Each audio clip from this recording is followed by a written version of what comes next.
The thing that it always has been when a new tool comes out, don't use it just for the sake of using it, but make sure that it fits in context. Yeah, great advice. Okay, so this is kind of related.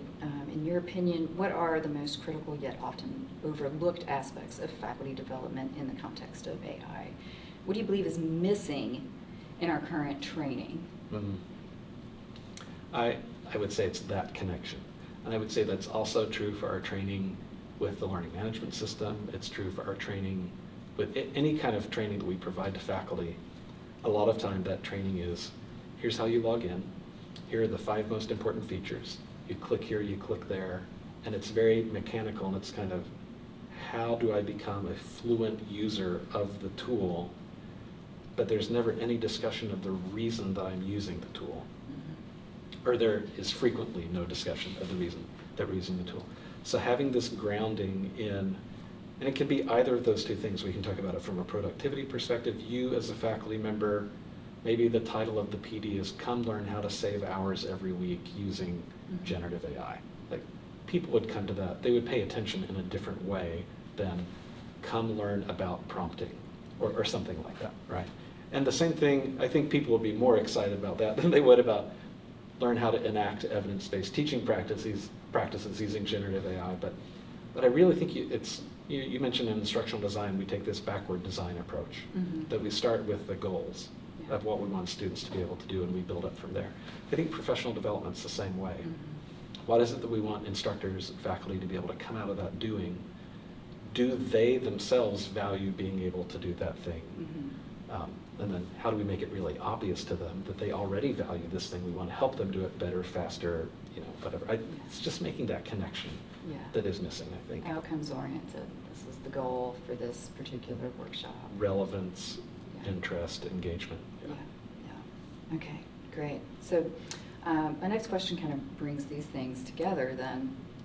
Can you describe a project to us where you have successfully integrated AI, especially to enhance educational equity, because that is something that you work on? That is something that I work on.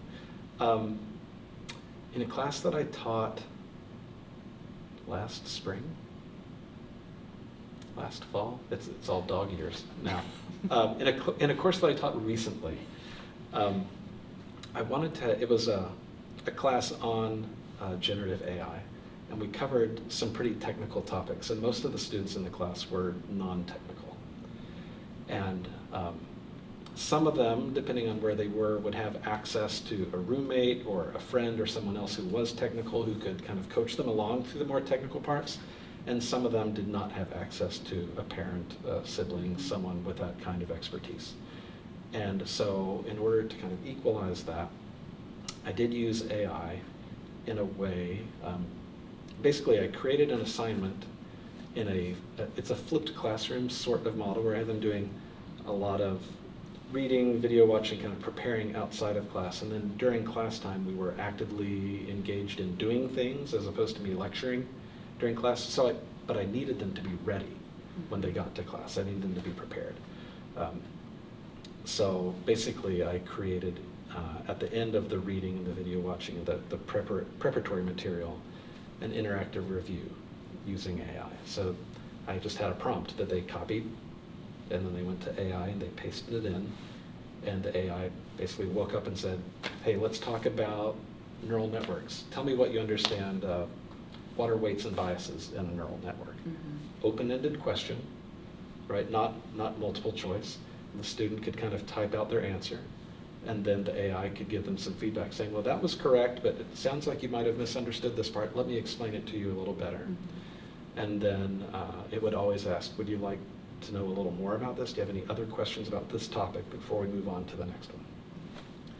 And that class, we had a Friday meeting, and so every Thursday night by midnight, the students had to have had that conversation with their kind of AI study buddy, and then copy and paste the text of it into an assignment, which they posted in the LMS. And that was actually the only assignment I required from them in terms of all of their preparation, because I could see the traces in that conversation of what they didn't understand and what they asked more questions about. And then that made it so that in class time, If there was something that everyone had misunderstood and had gone deeper with the AI with, then we could talk about that as a group a little bit before we got into the activity. Mhm. But I use that as a way to equalize access to that kind of smarter friend that I knew some of them would have and some of them would not have, so that they all had they all had the opportunity to ask more questions, to follow up, to dig deeper, and really be at an equivalent place by the time they came into class. Yeah, great. Very cool. All right, last question, looking toward the future. Okay. How do you envision the landscape of higher education evolving over the next decade with the integration of AI, and what transformative possibilities are you most excited about? Yeah, there is no way to know. There's no way to know where it's going in 10 years. I'd say 3 to 5 is really dangerous, a real stretch. I think some of the things that are most exciting to me are using AI as a way to, well, like I was just describing, to answer questions, to dig deeper, to let me explore things that I'm curious about. I think AI as a generator of course content is very interesting. I've been, personally, I've been exploring the idea of writing textbooks that, instead of looking like a textbook that has headers and sections and 10 or 20 pages within a chapter, what if the person who was writing the textbook was really writing an outline and a prompt, and then you as a student, when you were ready to interact with that chapter and go study that chapter, you'd cut and paste that prompt in, and it would start generating information for you then, which would give you an opportunity to steer it a little bit. So maybe I'd be really interested in examples in an economics class. Maybe I want supply and demand explained to me in terms of tickets to a Jacob Collier concert, but maybe you would prefer Taylor Swift or Beyonce or whoever it might be. Right? But the idea that as those principles are being explained, as the explanations are being created, you could say, I'm interested in these 5 or 6 things. And when you explain things to me, try to use those examples if that's possible. That's a very surface level kind of example. But you can see that when the explanations and the review questions and the feedback, when those are all being created in real time in response to you and your current state of understanding, that's a very different experience than reading something that was written. And let's just be honest, the prose in textbooks is not famous for being really engaging, right? It's written in a way to kind of ensure that it will offend no one, and in doing so, it also interests no one. And it's a lot of facts, and they're organized very clearly, and that's great, but it's very encyclopedic, typically. So to be able to have a learning experience that is just a little more responsive to you and the things you care about and what you do and don't understand and what you are and aren't interested in, I think is very exciting and a very, very promising direction to head. Yeah, and surprisingly, something that can help us to personalize the learning experience. Yeah. Where assessment goes is still a very open question. I think there's lots of, I have so many ideas just colliding in my brain. There's so much worry about assessment. There's so much excitement about what assessment could be. Like, could we do automatically graded assessments that are open-ended now instead of having to rely on multiple choice all the time if we want to automatically grade them? Then you get into cheating and academic dishonesty. Then you have questions about what is it that we actually want students to be able to do?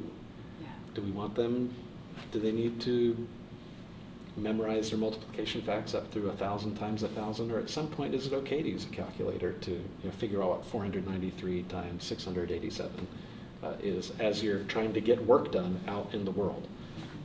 So the role of tool use and where it is and isn't appropriate, and just so many interesting conversations ahead of us. Yeah, yeah. Well, those assessment questions are very big ones because they speak to larger questions that we have about the role of the institution and Yeah.